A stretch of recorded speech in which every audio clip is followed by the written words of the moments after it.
Bismillahirrahmanirrahim. Assalamualaikum warahmatullahi wabarakatuh.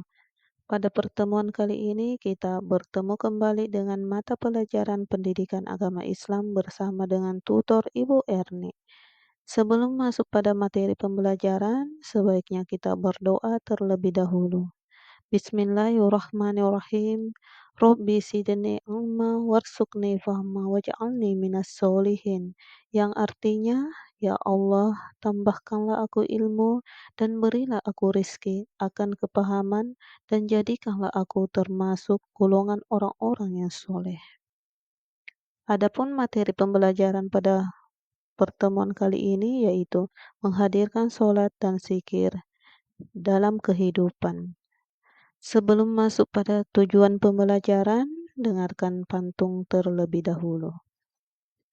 Cari barang lama di gudang, mengikat pagar dengan kawat, jadikan hidup lebih terang. Sholat 5 waktu jangan terlewat. Adapun tujuan pembelajaran yaitu dapat menghubungkan hakikat sholat dan zikir dalam mencegah perbuatan keji dan mungkar.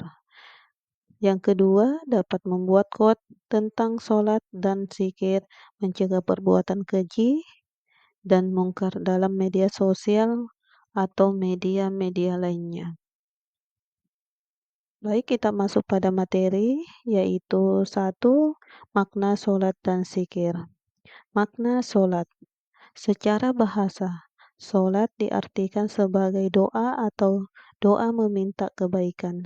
Menurut istilah, sholat dipahami sebagai semua perkataan dan perbuatan yang dimulai dengan takbir, takbiratul ihram, dan diakhiri dengan salam. Sholat selain sebagai tiang agama, sholat juga berfungsi untuk memberi makna terhadap kehidupan di luar sholat. Jika kita selalu mengingat Allah Subhanahu wa Ta'ala dengan selalu menjaga sholat, maka kita akan mendapatkan ketentraman hati. Sholat mendorong kita untuk berpikir bersih dan selalu berada di jalan yang benar. Kita akan terjaga dari perilaku keji dan mungkar apabila hati selalu mengingat kepadanya. Sholat menggambarkan keyakinan dalam hati dan salah satu bukti ketergantungan manusia terhadapnya.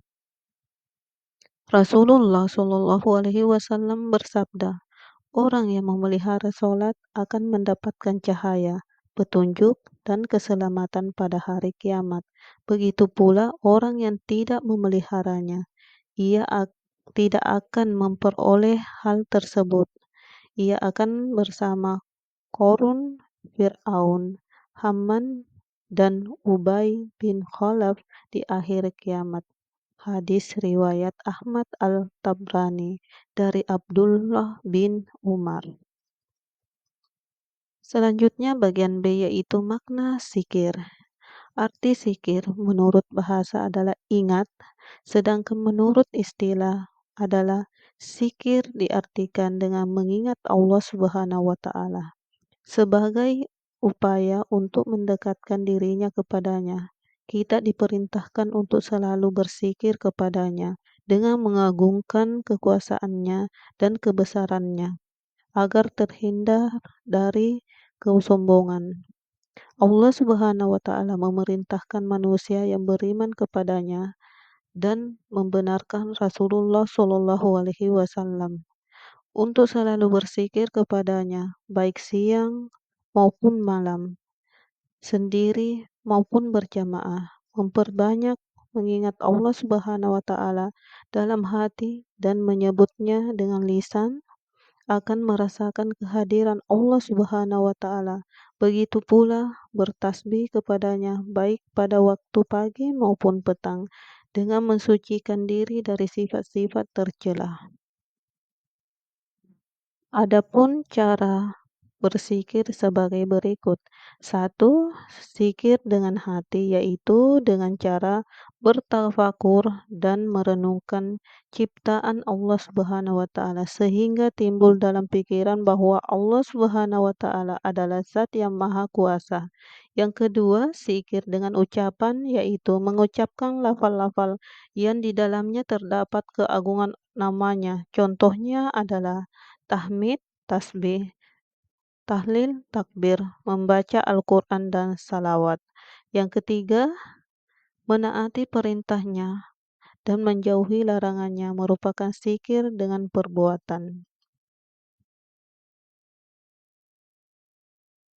Solat membimbing manusia untuk selalu ingat kepadanya. Dalam solat terdapat bacaan tasbih, tahmid, dan takbir.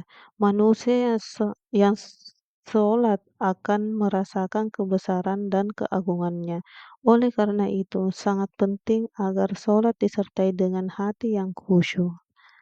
Dalam sebuah hadis dituturkan pula bahwa Rasulullah Shallallahu Alaihi Wasallam orang yang mengerjakan sholat tetapi sholatnya tidak dapat mencegah dirinya dari perbuatan keji dan mungkar, maka sholatnya tersebut tidak akan menambah sedikit pun kepadanya kecuali ia bertambah jauh dari Allah Subhanahu wa taala.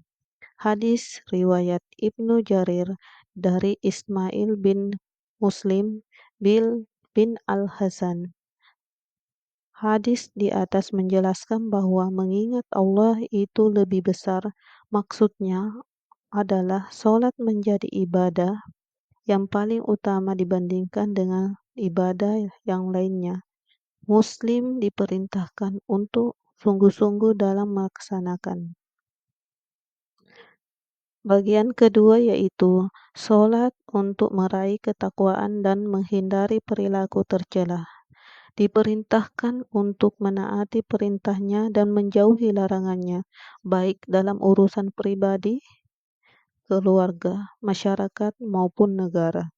Seorang muslim yang bertakwa akan senantiasa menjaga diri dari hal-hal yang dilarang, bahkan dari perbuatan yang kurang pantas. Ia sadar bahwa takwa itu bukan sekedar slogan, akan tetapi disiplin untuk menjaga dirinya dari siksa di hari kiamat dengan melaksanakan perintahnya dan menjauhi larangannya. Keimanan dan ketakwaan kepadanya yang tumbuh pada diri seseorang merupakan manifestasi keberhasilan dari salah satu pelaksanaan ibadah sholat dalam kehidupan sehari-hari. Kita diperintahkan pula untuk selalu istiqomah dalam beragama Islam agar tidak mati dalam keadaan kafir. Seseorang yang selalu melaksanakan sholat akan tumbuh rasa takut berbuat dosa, baik dosa kepada Allah Subhanahu wa taala, dosa kepada orang lain maupun dosa terhadap dirinya sendiri. Oleh karena itu, sholat dapat mencegah perbuatan keji dan mungkar. Ketiga yaitu hikmah melaksanakan sholat dan zikir. Adapun hikmah melaksanakan sholat dan zikir sebagai berikut. Satu, bertanamnya akidah tauhid dalam jiwa seseorang. Dua, hubungan antara manusia dengannya akan terjalin baik. Tiga, kedamaian, keamanan, dan keselamatan dari Allah Subhanahu wa taala akan diperoleh olehnya serta mengantarkan mereka pada kesuksesan dan pengampunan dari segala kesalahan. 4. Memperkuat jiwa seseorang dalam hubungan dengan Allah Subhanahu wa taala. Kelima, memperoleh ketenangan jiwa dan menjauhkan diri dari kelalaian. Yang keenam, melatih hidup disiplin dan taat aturan-peraturan baik peraturan kerja maupun peraturan dalam kehidupan ini. Selanjutnya, membiasakan seseorang pada perbuatan atau yang bermanfaat. Yang terakhir yaitu menumbuhkan akhlak mulia seperti amanah, jujur, dan upaya menjauhkan diri dari perbuatan keji dan mungkar. Yang keempat yaitu mengamalkan sholat 5 waktu dan zikir secara istiqomah. Menjalankan sholat dan zikir dapat dilakukan beberapa hal sebagai berikut. 1. Menyadari bahwa sholat dan zikir untuk mendekatkan diri kepada Allah Subhanahu wa Ta'ala. Keduanya menjadi pengingat diri untuk selalu berupaya mendekatkan diri kepada Allah Subhanahu wa Ta'ala. Yang kedua yaitu memahami manfaat sholat dalam kehidupan. Sholat dan zikir menjadikan seseorang tentram, tenang, selalu ingat kepadanya, bersyukur, sabar, dan terhindar dari perbuatan keji dan mungkar. 3. Kita akan kembali ke akhirat. Kesibukan mengejar dunia jangan menyebabkan kita malas untuk melaksanakan sholat dan zikir. Kita akan mati, dan ingat bahwa dunia ini sementara. Kita hanya membawa amal, bukan kekayaan dunia.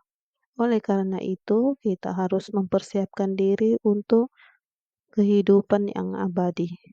Yang keempat, jangan menunda untuk melaksanakan sholat dan malas berzikir. Kuatkan tekad untuk segera sholat ketika mendengar azan, tunda pekerjaan, langsung melaksanakan atau mempersiapkan diri untuk sholat. Selanjutnya, niat yang tulus. Sholat dan zikir hendaknya dilandasi dengan niat tulus hanya karena Allah Subhanahu wa Ta'ala, bukan berniat untuk mendapatkan perhatian dari orang lain atau bahkan ingin terlihat sebagai orang yang bertakwa. Terakhir, melakukan sholat berjamaah. Diupayakan untuk selalu melaksanakan sholat berjamaah, karena sholat berjamaah lebih baik daripada sholat sendirian. Apabila tidak memungkinkan untuk pergi ke masjid melaksanakan sholat berjamaah, maka ajaklah orang serumah untuk sholat berjamaah. Kesimpulan pada materi pertemuan kali ini yaitu sholat merupakan amalan ibadah yang paling tinggi nilainya dibandingkan dengan ibadah-ibadah yang lain. Sholat merupakan tiang agama. Meninggalkannya berarti merobohkan bangunan keagamaan. Allah Subhanahu wa Ta'ala mewajibkan melaksanakan ibadah sholat kepada setiap muslim. Selain untuk mengingatkan ketakwaan, juga dapat menghindarkan diri dari perbuatan keji dan mungkar. Zikir merupakan elemen yang penting dalam beribadah kepada Allah Subhanahu wa Ta'ala. Apabila kita tidak melaksanakan sholat, maka kita akan berdosa. Kita tidak menjalankan sholat, pasti kita tidak melaksanakan zikir, karena keduanya sangat erat hubungannya. Adapun tugas pada materi kali ini yaitu sholat adalah sarana paling utama dalam hubungan antara manusia dengannya. Sholat memiliki kedudukan yang sangat penting dalam Islam. Sholat adalah tiang agama. Pertanyaannya, mengapa sholat sebagai tiang agama? Silahkan tulis jawabannya di kolom komentar. Dan pada pertemuan kali ini saya akhiri dengan ucapan wassalamualaikum warahmatullahi wabarakatuh dan terima kasih.